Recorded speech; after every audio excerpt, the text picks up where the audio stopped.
पश्चिम बंगाल के पुरुलिया में साधुओं पर हमले की घटना के विरोध में आज कोलकाता में साधु समाज की ओर से एक रैली निकाली गई।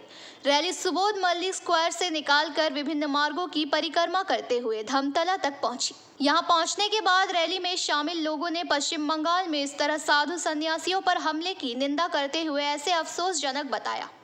बाद में साधुओं का एक प्रतिनिधि मंडल घटना को लेकर महामहिम राज्यपाल को ज्ञापन सौंपा।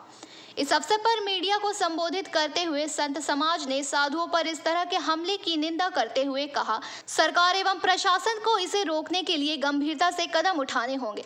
साथ ही उन्होंने कहा कि देश के कल्याण के काम लगे संत समाज पर हमला अनुचित है।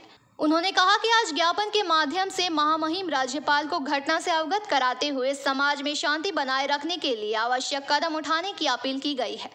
दूरत्व बजाय रखाटा भगवानेर काছে বিদ্রোহ। আজকের অধর্মতে আমাদের রাজ্যে ভরে গেছে, সেই সধর্মকে আনার জন্য ভগবান শ্রীকৃষ্ণ এই অনেক পথ দেখিয়েছিল। আমাদের গীতার উপরে অনেক কিছু আলোচ্য করা হয়েছে, কিন্তু আজ মানসিক থেকে আমরা সেইভাবে ধর্মকে জাগাতে পারি না। আজকের এই সনাতন ধর্মের বিরুদ্ধে আঘাত আনা মানে কি আমাদের ভারতবর্ষের ভিতরে যে দুর্নীতি যে প্রথম পর্যায়ে চলে গেছে, এর বিরুদ্ধে আঘাতের জন্য আমরা বিশ্বাস যে ভগবান আজকের আমাদের দ্বারা দিয়ে কিন্তু এই জগতের কাছে কল্যাণ কামনা জানি শান্তি ফিরে আসে, তার ব্যবস্থার জন্য আমরা আজকে রাস্তায় নামছি। আপনাদের কর্মসূচি কোথা থেকে আমাদের ওলিয়ন্টন এসকোতে এখান থেকে সোজা আমরা মেট্রো।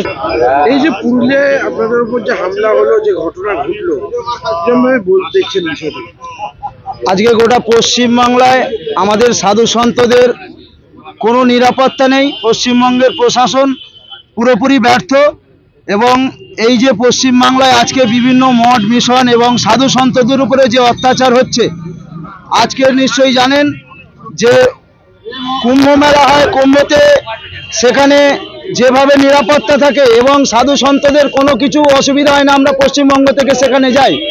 এবং আজকে গঙ্গাসাগরে আগত উত্তরপ্রদেশের আমাদের যেসব সন্তরা এখানে আসছিলেন, তাদের রাস্তায় গাড়ি আটকে যেভাবে নির্বিচারে তাদের ওপর প্রহার করেছে, তারই প্রতিবাদে আজকে আমরা রাজ্যপালের কাছে আমরা একটা স্মারকলিপি জমা দেব এবং যদি আরও পুনরায় যদি সন্তদের ওপরে কোনো যদি আঘাত আসে, তাহলে হায়দ্রাবাদে যেরকম আমরা লক্ষাধিক সন্ত পুরো নাগা আমাদের বিভিন্ন মঠ মিশন আখড়া আমরা গোটা পশ্চিমবঙ্গকে আমরা অচল করে দেবো।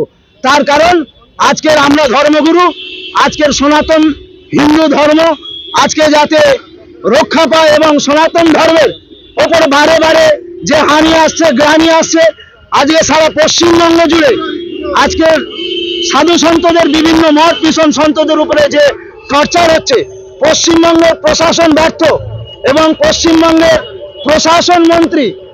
আজকে আমাদের এখানে জমায়েতের একটাই কারণ, সেটা হচ্ছে সাধুদের উপরে যে মর্মান্তিক ঘটনাগুলো ঘটছে, যাতে এগুলো পুনরায় আর না হয় সেই জন্য আমরা এখানে এসেছি। আমাদের আমরা স্মারকলিপি জমা দিতে এসেছি। আমরা ওখানে যাব, গিয়ে আমাদের যে মূল বক্তব্য সেটা ওনাদেরকে জানাবো, আর যাতে ভবিষ্যতে এই যে সিচুয়েশন এটা যেন না হয়।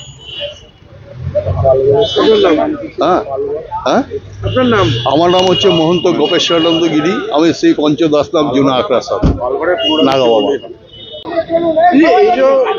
যেভাবে হামলা হয়েছে সাধুদের উপর, যে ঘটনা নিন্দনীয়, যে ঘটনা সেই ঘটনা নিয়ে কি বলবেন আজকে? মানে দেখুন, গোটা পশ্চিমবঙ্গে যা পরিস্থিতি তৈরি হচ্ছে, তাতে পশ্চিমবঙ্গকে হিন্দু শূন্য করে দেবার একটা অভিসন্ধি, পশ্চিমবঙ্গকে বাংলাদেশের সঙ্গে মিলিয়ে দেবার যে চক্রান্ত, আমরা ক্রমশ রাজনৈতিকভাবে যেমন তার মোকাবিলা করছি, আজ সে সাহসটা এমন জায়গায় এসে পড়েছে যে পুরুলিয়াতে সাধু মহারাজদের উপরে আক্রমণ।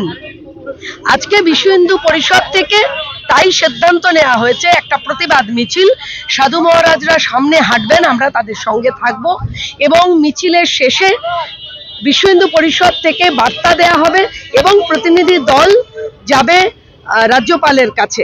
একটা অত্যন্ত নিন্দনীয় ঘটনা এবং পশ্চিমবঙ্গের আপামর হিন্দু সমাজ, আপামর হিন্দু মানুষের আজকের এই র্যালিতে থাকা এবং যদি তারা আসতে নাও পারেন এই প্রতিবাদের মধ্যে অংশগ্রহণ করা, কারণ সাধু মহারাজদের উপরে আক্রমণ হয়েছে মানে এটা কিন্তু যারা ধর্মাচরণ করে তাদের কোথায় নিরাপত্তা? তাহলে আমরা তো দেখেছি মাননীয় মুখ্যমন্ত্রীকে জয় ब्यूरो रिपोर्ट PBTV न्यूज़।